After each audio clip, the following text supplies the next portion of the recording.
नमस्कार, नाशिकची गौरी ह्या माझ्या यूट्यूब चॅनलमध्ये तुमच्या सगळ्यांचं मनापासून स्वागत। सगळ्यांना शुभ सकाळ।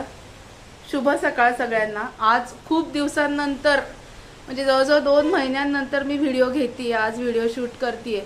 2 महिने व्हिडिओ का नाही आला, काय मला बरं नव्हतं, काय झालं होतं, हे सगळं डिटेलमध्ये तुमच्याबरोबर एक दिवस मी शेअर करणारच आहे। आजपासून आपले व्हिडिओ रेग्युलर येतील, तर व्हिडिओ रेग्युलर बघा।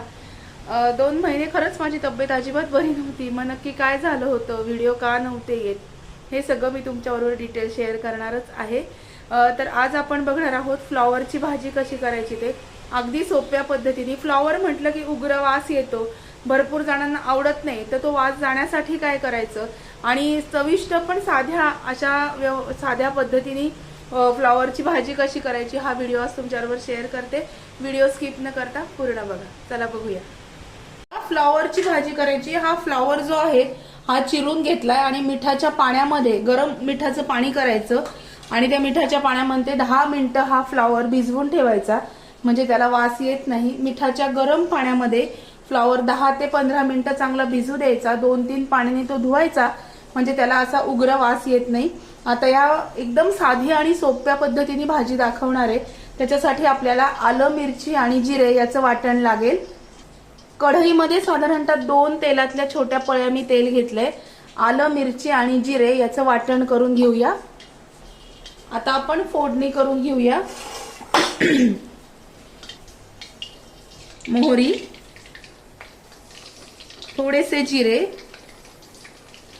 फ्लॉवरच्या भाजीला मी कढीपत्ता घालत नाही, कोबीच्या भाजीला कढीपत्ता चांगला लागतो। फ्लॉवरच्या भाजीमध्ये मला नाही आवडत, मी तो कढीपत्ता फ्लॉवरच्या भाजीमध्ये काही घालत नाही। तुम्हाला घालायचा तर तुम्ही घालू शकता। आता याच्यामध्ये घालूया हिंग।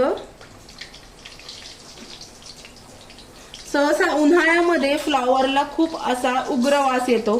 आता खूप पाऊस पडतोय आणि पावसामध्ये छान स्वच्छ असा फ्लॉवर मला मिळाला, म्हणून मी आणला। कितीही फ्लॉवर स्वच्छ असला तरी त्याला आमचा उग्र वास असा असतोच। त्याच्यामुळे काय करायचं, तो मिठाच्या पाण्यामध्ये स्वच्छ गरम मिठाच्या पाण्यात धुवून घ्यायचा। याच्यात टाकूया हळद। हळद सुद्धा फ्लॉवरच्या भाजीला अगदी थोडी टाकायची।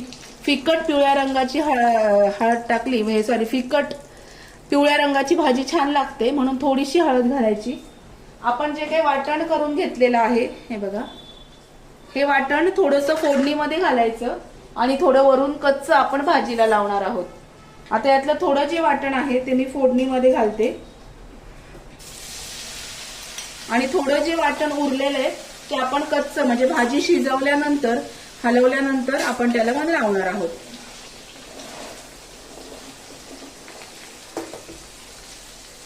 फ्लॉवर मात्र कितीही स्वच्छ दिसला तरी तो गरम मिठाच्या पाण्यामध्ये धुवूनच घ्यायचा, कारण त्याला बारीक आळी असते। शक्यतो उन्हामध्ये होऊ शकतो हा प्रॉब्लेम। आता पावसाळ्यामध्ये छान मस्त स्वच्छ असा फ्लॉवर बाजारामध्ये आलेला आहे। छान हलवून घ्यायचं। अगदी सोप्या पद्धतीने मी तुम्हाला भाजी सांगते, नक्की करून बघा। अगदी लहान मुलांपासून वयस्कर माणसांपर्यंत सगळ्यांना आवडेल अशी सोप्या पद्धतीने भाजी ह्या पद्धतीने मी करते। हे बघा, छान भाजी हलवून घेतली। भाजी हलवल्यानंतर हे जे काही वाटण आहे हे थोडंसं कच्चं वाटण आपण याला वरतून लावणार आहोत। ही भाजी खूप जास्त जळजळीत, खूप जास्त तिखट अशी चांगली लागत नाही।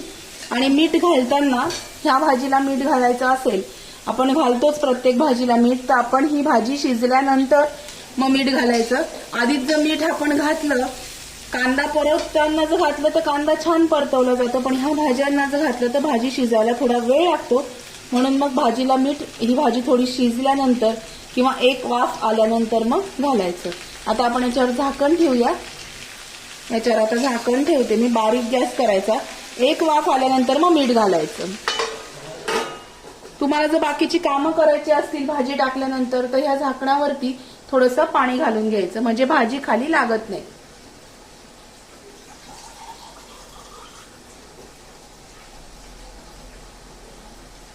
म्हणजे भाजी आपली बुडाला लागत नाही, म्हणून हे थोडंसं मी पाणी घालून घेतलं। आणि आता ही भाजी छान मस्तपैकी एक वाफ आली दणदणून की मग आपण त्याला मीठ घालूया। आणि आलं आणि मिरची लावल्यानंतर वेगळं तिखट आणि मसाला घालायची गरज नाही, कारण ते चांगलं लागत नाही. म्हणून आलं मिरची घातल्यानंतर तिखट मसाला असा घालायचा नाहीये. बघूया आपण. चला, भाजीला एक छान वाफ आली असेल, आलेली आहे वाफ. एवढी एक वाफ आल्यानंतर मीठ घालायचंय. मीठ,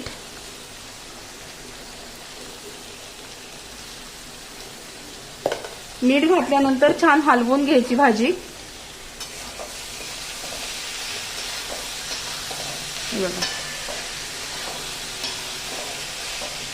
आणि आमच्याकडे प्रत्येक भाजीमध्ये थोडीशी साखर असते. तुम्हाला जर साखर किंवा गूळ असतो आमच्याकडे प्रत्येक भाजीमध्ये, गूळ आणि साखर ऑप्शनल आहे. तर निगेटिव्ह कमेंट प्लीज करू नका की फ्लावरच्या भाजीला साखर घालतात का, तर आमच्याकडे घालतात. तर आता मी याच्यामध्ये थोडीशी साखर घालणार आहे. तुम्हाला नसेल चालत तर नाही घातली तरी सुद्धा चालेल.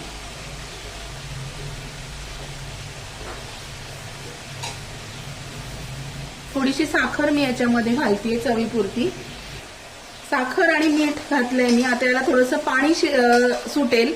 मीठ आणि साखर घातल्यानंतर थोडं पाणी सुटतं भाज्यांना, तर मग त्या पाण्यावरतीच ही भाजी छान आपल्याला शिजवून घ्यायची. थोडा पण पाण्याचा शिपका वगैरे द्यायचा नाही, नाहीतर मग रस्सा जास्त होतो आणि भाजी अशी जास्त ओलसर होते. म्हणून आता मी झाकण ठेवते.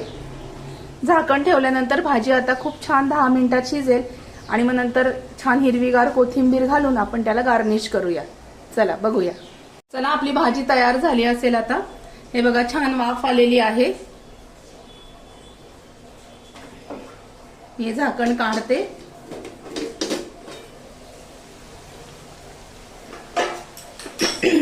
भाजी तयार झालेली आहे. आता याला छान मस्त हिरवीगार अशी कोथिंबीर घालायची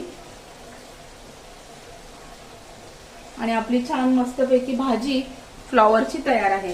तुम्हाला जर असं कधी वाटलं की भाजीला थोडंसं पाणी राहिलंय, आता कसं काय करायचं, हे थोडंसं असं पाणी राहिलंय, तर काय करायचं, ही जी भाजी आहे ही झाकण न ठेवता बारीक गॅसवर 5 ते 10 मिनिटं अशीच ठेवायची. याच्यावर झाकण ठेवायचं नाही, त्या पाण्याची वाफ होते आणि भाजी आपोआप कोरडी होते. एवढी मात्र टीप लक्षात राहू द्या. आपली भाजी तयार आहे. मस्त हिरवीगार अशी कोथिंबीर घालायची आणि एवढ्या अशा फिक्कट पिवळ्या रंगावरची जी भाजी असते ती छान लागते फ्लॉवरची. नक्की करून बघा. हे बघा, आणि हे जे थोडंसं पाणी राहिले हे मीठ आणि साखर घातल्यामुळे राहिलेलं आहे.